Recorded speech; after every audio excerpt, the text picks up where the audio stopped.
I'm sure everybody has seen that Donald Trump has removed free admissions to national parks on Dr. King Day and on Juneteenth, and has replaced that free admission on his birthday.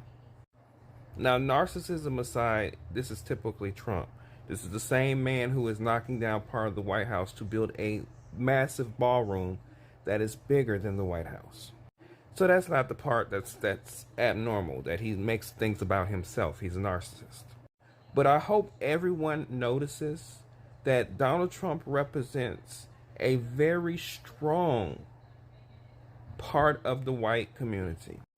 The part of the white community that does not want to see black people achieve and that has this deep embedded anti-blackness. Donald Trump wants to tarnish the image of black people and wants to make it tough for black people to be great in the future. We see this in how he's trying to ruin the legacy of Dr. Martin Luther King by releasing those documents and putting emphasis on Dr. King's alleged extramarital activities, trying to tarnish his image, a black man of the past. But he's also doing things like trying to reverse history, trying to change history, trying to take history out of school, where black history of our ancestors being enslaved and the great things that we've achieved, like military achievements, technological achievements, list goes on and on. You see how they're scrubbing all that away? That's them trying to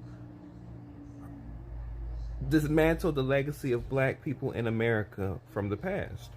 And of course, you see how he loves to go after Barack Obama. It's almost like Barack Obama is firmly fixed on his mind. And his scan actually proved that. And he has done everything that he can presently do to try to dismantle Obama's legacy today. Trying to ruin a black man's legacy today. By trying to roll back the Affordable Care Act. By trying to, as much as he can, since the very beginning with the birther movement, he has been trying to tarnish Obama and his legacy. Not to mention all of the ways he talks to black female reporters, about black politicians, the list goes on and on. And then, of course, lastly, with his dismantling of the Department of Education, as well as some other things with this DEI rollback and what I call Jim Crow, this neo-Jim Crow era to which we're in, he is trying to disrupt the ability for any black people in the future to be able to be great and do great things and make history in the United States.